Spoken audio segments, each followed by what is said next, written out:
Yo, what is going on, guys? Welcome back to another WWE broadcast. I'm your host, Bruin Steele, and I am joined by Canadian Yorker. How's it going today?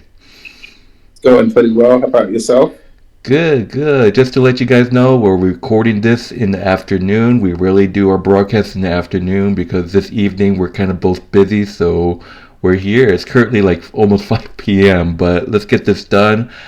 Just letting you guys know that Elimination Chamber is this Saturday. It's going to be 5 a.m. p.m. Excuse me, 5 a.m. Eastern time. So if you guys really want to watch it, you have to get up really, really early. I'm probably not going to do that. So, yeah, the Elimination Chamber starts at 5 a.m. Ridiculous. 5 a.m. Eastern Time, if you guys want to get up that early to watch it. I'm probably not going to. But yeah, because of that, because the Elimination Chamber is in Australia, because it's the time zone, it sucks, but it is what it is. I got Peacock, so I can always go back to watch if I miss it.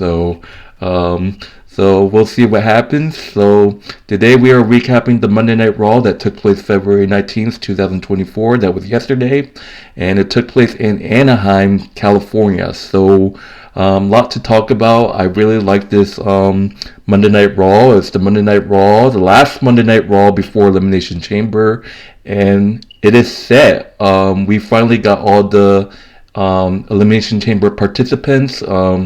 So let's get started. So back-to-back Raws. We actually start off the show with a match. So I actually thought this match was going to be the main event. We got the American Nightmare, Cody Rhodes, going one-on-one with Drew McIntyre. I was kind of surprised they opened up the show with this match. I thought it was probably going to be the main event, knowing that these two guys are strong. These guys are like kind of like the top stars, you know. But yeah, Cody Rhodes and Drew McIntyre. This was a great match. I mean, Cody Rhodes hitting the Cody Cutter a couple times on Drew McIntyre, and then the second one was actually on top of the top rope, and Drew McIntyre still didn't stay down. This was a great match. Obviously, Drew McIntyre, built wise, took advantage, but I actually thought Cody Rhodes was going to win this match. I mean, like, why not? Give Cody Rhodes the win. But what do you know? Because of the whole shenanigans with the bloodline, Jimmy Uso and Solo Sikoa had to interfere in this match at the end. And knowing Drew, he's just a hypocrite. He said that, oh, he's sick of the bloodline interfering when he was facing them. Oh, but now it's Cody Rhodes. Now the bloodline's interfering with Cody Rhodes' match now. And what you know, Drew McIntyre stares down. So it was Jimmy Uso who I think came in first, distracted the referee, and then Solo Sikoa, just like WrestleMania 39, hooded figure. Solo Sikoa hitting the Samoan spike, just like he did, causing Cody last year at WrestleMania with the Samoan spike without the referee seeing. And what you know, Drew McIntyre is looking at them and it's like, oh boy, what am I going to do? And you know what? I'm a hypocrite. I'm just going to be a dick. I'm just going to take advantage. The fact that I blame the bloodline so many times for causing my match, I'm just gonna be a dick fuck head, dickhead. So I'm just gonna hit the claymore. So that's what happens. Thanks to the bloodline, Drew McIntyre was able to hit a huge claymore. Cody Rhodes sold that claymore pretty good, by the way. But yeah, thanks to the bloodline, Drew McIntyre takes advantage, hits the claymore. Drew McIntyre defeats Cody Rhodes by pinfall, and here's a fun fact, guys. This is only Cody Rhodes' second pinfall loss. So was his second loss since his return. So his first loss obviously came the WrestleMania 39, Roman pinning him, and since then he has not been pinned. So this is the first time Cody has ever been pinned since the WrestleMania 39. That's just how crazy it is. I mean, yes, Brock Lesnar beat Cody, but it wasn't by pinfall, it was by submission. So this is Cody's first pinfall loss since WrestleMania 39. It's crazy to think about, right? So Drew McIntyre defeats Cody Rhodes by pinfall thanks to the bloodline. And you know that Roman also gave Cody Rhodes a warning. So it kind of felt that this was going to happen, but we have to see what happens. So yes, Drew McIntyre defeats Cody Rhodes in an unbelievable match until it gets ruined. What are your thoughts on this match? Honestly, it's kind of not surprising that given the history, given the business between Cody Rhodes and the bloodline is going to get involved and interfere in his match against Drew McIntyre. And of course, we know that Drew McIntyre has beef with the bloodline, right? He has beef with the bloodline, but now Drew McIntyre is a heel. Drew McIntyre should have to put this behind him, but he's like, hey, the bloodline basically is giving me this. They basically gave him the match by helping him win, and that's just Drew McIntyre is like, hey, I'll take it. It's a win. A win is a win, regardless. Right? Despite the fact that he's cheating, despite he didn't even cheat. It was like he had help to help him win, and you can't blame him for putting his hand up and saying, "Oh, I win," because he was actually on the verge of losing until the bloodline got involved and turned it around for him. So honestly, you can't blame him for it, even though he doesn't like the bloodline. Of course, it made him confused, but at the same time, he's like, well, even though they helped me win, I'll still take it. So you got to take it with the context right there. He didn't even ask for the help, but they helped him out regardless. He didn't even ask for it, so it is what it is. How crazy to think that this is Cody Rhodes' only second pitfall loss ever since his return. So this was only his second pitfall loss in his career. Well, since he came back, he never been pinned. He only had he only had one pitfall losses since return. So the first one was Roman and now Drew. How crazy do you think that is? It is really interesting that yes, it is. It's been 2 years since he came back, and he's really made a huge impact since he came back. And the last time he lost was at WrestleMania, and this is the second time he lost in his pinfall match. So it shows that, well, of course he's human. He's not invincible. He's human, and he's really put in that work. And for somebody to just come in, he has to do something to counter Solo Sikoa's Samoan spikes on him, because those spikes are just getting in his way. They're getting in his way of him trying to win matches, and so he has to do something to counter, really, before Solo gets his spike in. So he's got to do something to stop that. Otherwise, that's going to continue to happen. It's going to continue costing him matches, and that he has to stop that from happening. All right, moving on to the next match. We got a huge Elimination Chamber last chance qualifying battle royal. Obviously, we want to know who's the last woman to fill that spot for the Elimination Chamber match at Elimination Chamber. And wow, a lot of competitors. Obviously, the 5 women that lost in their single matches against, those women that moved on to the Elimination Chamber were in this. Zoe Stark, Shayna Baszler was in it, Zelina Vega, Candice LeRae. There was a lot of women, but probably the huge one was probably the return. I didn't expect it. Probably the huge return, the big return of Raquel Rodriguez. Raquel Rodriguez making her return. I think she was dealing some sort of sickness. I don't remember what was called, this disease or sickness, whatever she was dealing with, but welcome back, Raquel Rodriguez. And she completely dominated. And obviously the feud between Elektra Lopez and Zelina Vega, because they're on different teams of the LWO, and Lopez is with Santos, so obviously a rivalry there, and Zelina Vega sick of her. Lopez eliminates Vega, and they start to brawl. The feud between Vega and Lopez. I just think they're gonna take the feud to WrestleMania. I think these two women are gonna face each other in a one-on-one match or something at WrestleMania, because it seems like Vega and Lopez despite each other. So it just that was basically the only woman Vega was targeting in this battle royal. Lopez. It's like. Those two women just hate each other. That's just that. And oh my God, Chelsea Green, man, she made this battle royal, and it's like, oh my God, I swear to God, if Chelsea Green wins, she did eliminate Candice LeRae, and I'm like, oh god, man. And then she did something at the end. I'm like, oh my god, not this way, no, please. But at the end, it seems like Raquel Rodriguez took advantage, and Zoe Stark and Shayna Baszler, they were tag teams. They were like dominating together. They were actually working together. Same with Tegan Nox and Natalia. Those two were working together until Natalia kind of screwed up the team and eliminated Natalia eliminated Tegan Nox. They were working together a bit, and then Natalia was like, "Fuck it, you eliminated me before. I'm just gonna give you the favor and eliminate you." And then Tegan's not like, "What the hell?" But Raquel Rodriguez dominated this elimination chamber battle royal.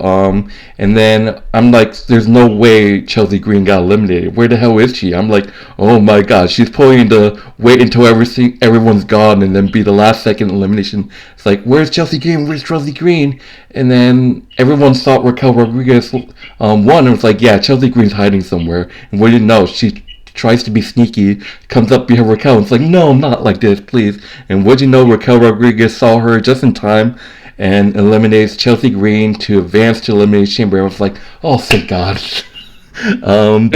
Yeah, Raquel Rodriguez qualifies for Elimination Chamber, and I kind of knew that she was going to win after return, because she's like, there's no way you're having Raquel Rodriguez lose after her big return. It's like, no way. She's going to win it. And it's like, yeah, Rodriguez is going to win as soon as she came. After when Raquel's music came, it's like, yeah, she's winning. She just returned. And what do you know?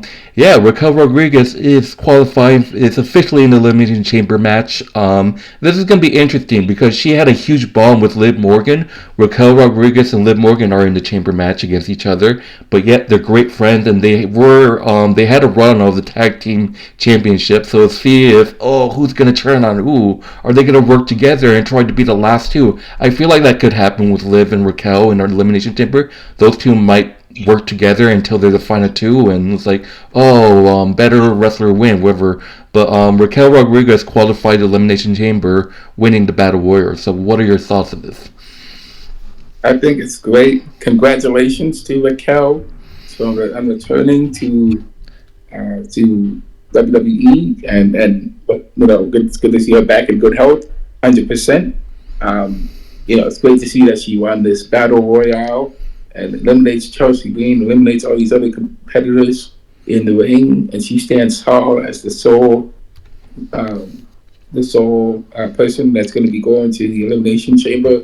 And as for her and with Liv Morgan together, they're going to be doing a lot of work, putting the other opponents, bringing the fight to Nia Jax, bringing the fight to Rhea Ripley. They're going to be taking down their other opponents. There's a lot of. This is going to be a really interesting Elimination Chamber to see how things go and how things progress going forward. Especially Raquel has some problems with Nia Jax, I believe, as does Liv Morgan has some problems with Nia Jax also. At Rhea Ripley, they don't like Rhea Ripley, and they don't like Nia Jax, and so they're going to be directing a lot of their targeted attacks towards them. So it's going to be really interesting to see how things go and progress, and I can't wait to see how it goes. And Chelsea Green is a dumbass. Like, what the hell? Did you see? It was like she was like, "Hi." I mean, it's smart. Don't get me wrong. It's a smart move. She's not the only one that done that. Like, I've seen so many superstars in the Battle Royal just like go under the bottom rope and then just hide. I mean, but that's just a coward move. Like, holy moly. But come on, man. You really think you were going to be that sneaky and put Raquel Rodriguez over the top ropes? Raquel Rodriguez is huge, so you gotta be a dumbass to think you can do it. So yeah, Chelsea Green actually and people say that Chelsea Green got robbed. Oh, give me a fucking break.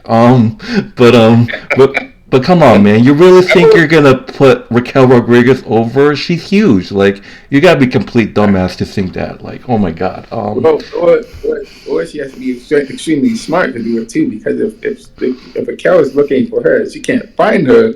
She could be like the person in a ghillie suit, just hiding in plain sight.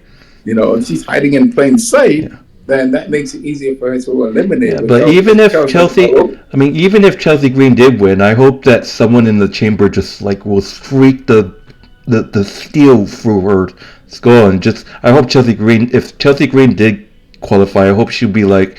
I hope she gets pitfall. Like I hope she gets pinned like within 5 seconds. So, um,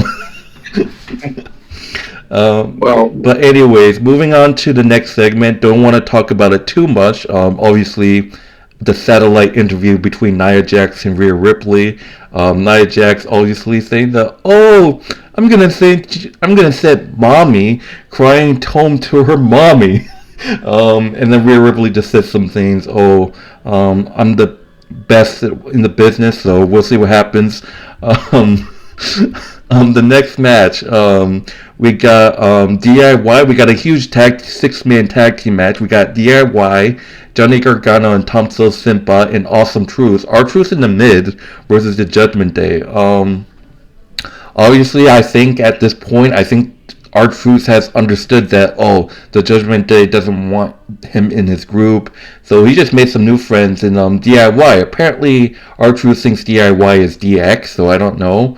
So I guess Johnny Gargano and Tom Souls are the new DX. So, I mean, all four of them did do the suck it to the Judgment Day at one point during the match. So, so, but talking about this match, it was a great match, but it looks like Judgment Day kind of, took advantage, like, had the momentum in this match, and then, and Tommaso Ciampa was on fire in this match, where he had two men in both corners. It was like boom, and then go back, boom, boom, back and forth. It's just this guy. I love Tommaso. He's just an athletic guy. And people were chanting, "We want truth, we want truth." And what do you know? Truth comes in. Oh, the pop, man! And then our truth hitting the his childhood hero, John Cena. You can't see me. And then obviously Judgment Day wants to beat up Truth, and that's what happens. And the disrespect, man. And then at the end, it kind of looks like Truth got the win off Damien a couple times. I think Truth is like 52 years old, and it amazed me how athletic our Truth is. He's literally 52 years old. But at the end, Damien Priest and our Truth, Damien Priest hit the sauce of heaven on our Truth. You see Thompson trying to break it, but Finn Balor intercepts. But yeah, Judgment Day defeats DIY and Awesome Truth in the 6-man tag team match. Was it 6-man? I think 4-man. Sorry, 8-man. Sorry, not 6-man. What the hell? 8-man. But Judgment Day defeats The Miz, R-Truth, Johnny Gargano, and Thompson by pinfall, and that's just that. So how you feel about this match? I think it's really good to see DIY against the Judgment Day and an Awesome Truth against the Judgment Day. This could be a potential WrestleMania matchup that we're seeing at WrestleMania, because these guys, DIY, they really got the crowd going. They're really good with what they do. R-Truth is doing his thing. As I think that R-Truth is going to be the Judgment Day killer. R-Truth is a Judgment Day killer. He knows how to get in their heads. He's really smart.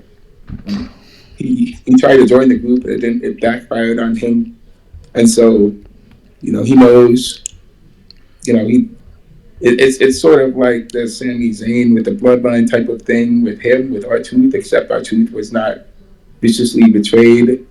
Like he was, like Sami was with the bloodline. So, and honestly, just this makes the R-Truth is giving the R-Truth is giving the Judgment Day some human side to it. R-Truth is giving the Judgment Day humorous side. He's giving them some character, and so it's really showing how these guys, the Judgment Day, are working as a faction in order to establish themselves in Raw. But DIY and the Miz are there to stop them. So it's really interesting. I like how the storyline is building between R-Truth and the Miz and DIY versus the Judgment Day. It's really interesting. Yeah. So yeah, it was a great match. I wanted R-Truth to pin Damien. That would have been funny. If he did, they probably Judgment Day would probably tease him, kind of like when JD McDonagh lost to R-Truth. Judgment Day kind of teased JD McDonough's like, I can't believe you lost to R-Truth, and what if like R-Truth pinned Damien Priest? That'd be funny.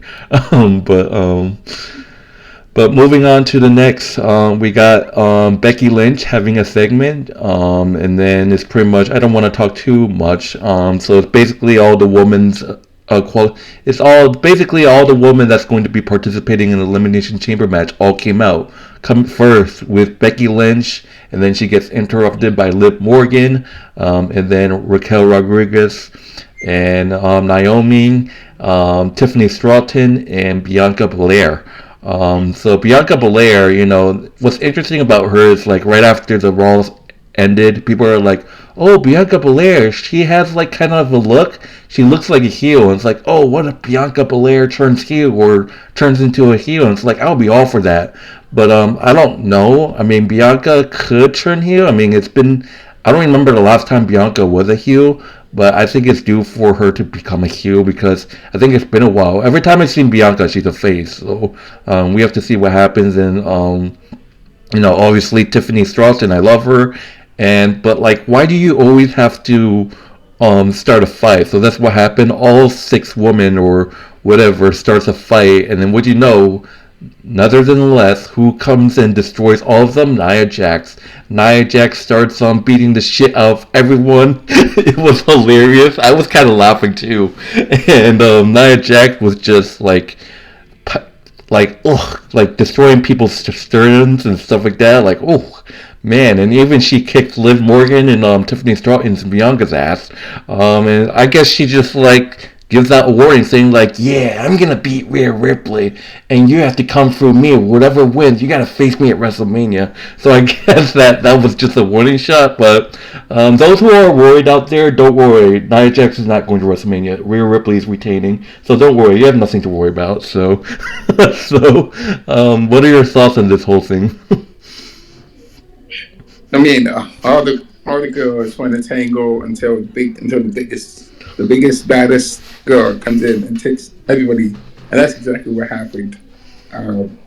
Nia Jax came in and just mauled everybody, just mauled everybody until she was the last one standing. And it is what it is. She always does this every time. She's the last one to come in. She's not the first one in this. Last one to come in. When everybody's tired and everybody's worn out, she comes in and she takes care of business. She cleans up the ring. She sweeps everybody else at the last second. That's the way it is with Nia Jax. We've seen this pattern over and over again. She comes in at the last minute to clean everything up. And so, that's the way it is with her. I can't say I'm complaining. I'm surprised. Nia Jax is not going to be successful at Elimination Chamber. She's not going to win the Elimination Chamber, but she's going to do her damage. She's going to do a lot of damage at Elimination Chamber. I will give her that. We're going to have to see how it goes. All of these 5 other women have to take Nia Jax out before they can take each other on. That's the way it's going to go. If they don't take her out, then she's going to be a big problem for everybody else, including Rhea Ripley. So that's all I have to say about that. All right. And Pat McAfee even said after, "Is like, are we looking at the new World Heavyweight Champion?" That's funny. But moving on to the next match, we got Chad Gable representing Alpha Academy taking on Ivar, one half of the Viking Raiders. And that's just that. Chad Gable said he lost to Ivar because of interference, so he challenges Ivar once again. 1-on-1. I'll leave my Alpha Academy crew to the back. You leave your crew in the back, where, Ivar only has that one woman. I forgot her name. Whatever. But it's a clean 1-on-1 with no interference. And I'm like, okay, all right. It went back and forth. It seems like Ivar took control in this match. But Chad Gable, Chad Gable tried to suplex him, but it's just so hard because Ivor's a big dude, and then the commentator is like, why would you try to do a suplex on Ivar? Which I agree, why would you? And then, but for some odd reason, Chad Gable was able to, with the strength, he was able to give a suplex to Ivar later on. Um, but Chad Gable, Ivar almost was almost hit the moonsault, but what um, Ivar kicked out of the moonsault, and then Chad Gable went for the moonsault, and then Ivar kicked out, and then Chad Gable locked in the ankle lock on Ivar, and it's like, yep, that's it, and Ivar taps out. So Chad Gable defeats Ivar with the ankle lock, Kurt Angle's ankle lock, by submission. So Chad Gable gets the big win over Ivar by submission. What are your thoughts on this match? It's great to see Chad Gable finally get a win. It's been a long time since he's gotten a win, I believe. We haven't seen him win in a long time. Yeah, after losing to Shinsuke Nakamura and then now Ivar a couple times. He's gotta get his push. We keep talking about him being in WrestleMania against Gunther. I still think that's a possibility. I still think that Chad Gable can still do it against Gunther, and I like Jey Uso as a champion, as a potential candidate. But I'm liking Chad Gable more because Chad Gable actually has more reason to do it against Gunther, and he just has he has a very versatile type of wrestler. He can wrestle anybody, and so for Chad Gable, I would like to see more of Kurt Angle actually being a coach to Alpha Academy. To coach all of those guys. All of them. They would be so much better as wrestlers because Kurt Angle has won multiple championships, and so he would be a really good coach for all of them. And then that would be awesome to see them all improve under Kurt Angle's coaching. So. All right, so moving on to the main event, we got Gunther defending the WWE Intercontinental Championship against main event Jey Uso, and we've been talking about this for months now. Jey Uso possibly challenging Gunther for the Intercontinental Championship, and now here we are. And this was a great match until it got ruined. This was a hard-hitting match. Gunther is just hard-hitting. He was in control in most of this match at the beginning. He was chopping the shit out of Jey Uso. You can hear it. Choking Jey Uso. Back suplex onto the barricade multiple times. It's like, oh my god, this is not looking good for Jey Uso. Jey Uso kind of got the momentum later on, but they're just and then Gunther started trash talking Jey Uso. And then later on, Jey Uso was able to hit a spear on Gunther. That wasn't enough. Gunther hit some power bombs, wasn't enough. But it went back and forth, chops everywhere, and then I think, at one point Jey Uso hit 4 spears on Gunther. And then he went up top, tries to get the win. I'm like, oh my god, he actually gonna do it? But the bell rings a little bit early, and I'm like, oh boy, here we go. And then it's Jimmy Uso. Jimmy Uso trying to screw his brother. And security, he already got kicked out earlier when he and Solo interfered in the Cody and Drew McIntyre match. So I guess Jimmy came and interfered. Jey Uso took security and Jimmy Uso out. Tried to go for a splash, but Gunther with his knee high up, countered it with a lateral press. Gunther defeats Jey Uso by pinfall. Jimmy Uso once again screws his brother, and post-match, Jimmy Uso starts attacking his brother with a super kick to the head, and then 2 Uso splash. Jey Uso's out, and Jimmy's standing tall, looking at the WrestleMania sign, and that's what, basically, we've been talking about this. Please book it right now, Triple H. Jimmy Uso and Jey Uso's at WrestleMania. People have been talking about it, and they said it themselves. Jay said that he always wanted to face his brother at WrestleMania. Book it, man. It's got to be official. So that's the show. Gunther defeats Jey Uso to retain, thanks to Jimmy Uso. Jimmy Uso attacking his brother once again. What are your thoughts on this? Man, that's quite a dramatic ending to Raw. It's really exciting to see. I believe we are seeing the beginning of Jimmy versus Jay at WrestleMania, and it's going to be really exciting to see this match go down because Jey Uso has history with the Bloodline, and Jimmy this is the second time Jimmy Uso has messed up Jey Uso's chances at becoming champion. This is the second time. And I believe the last time it was Jay who interfered in Jimmy's match. And so, Jay has to definitely get himself involved and mess up his brother. And these guys got to get their chance to go to finish their story at WrestleMania. And, I believe that we're witnessing the end of the Bloodline, the beginning of the end for the Bloodline, because of all this stuff going on with The Rock coming back, The Rock becoming a new member of the Bloodline, Solo and Jimmy doing their thing. So I'm seeing the beginning of the end of the Bloodline, and Roman Reigns' reign is coming to a close. At WrestleMania, it will be coming to a close, and we will be seeing the close of the Bloodline at WrestleMania.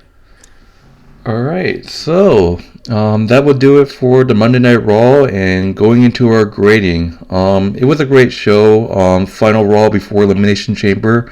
It was a great show. A lot of people are going to complain about Jimmy and Solo running interference. First they ran interference in the Cody match, and now Jimmy once again in the main event.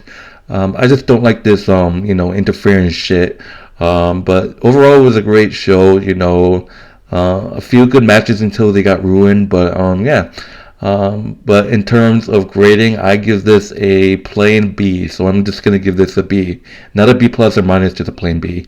How about you? I will give it a B plus because we're seeing the potential matches going forward. With the women's division and the men's division, it's pretty exciting to see these things coming forward. And so I'm rating this a B plus.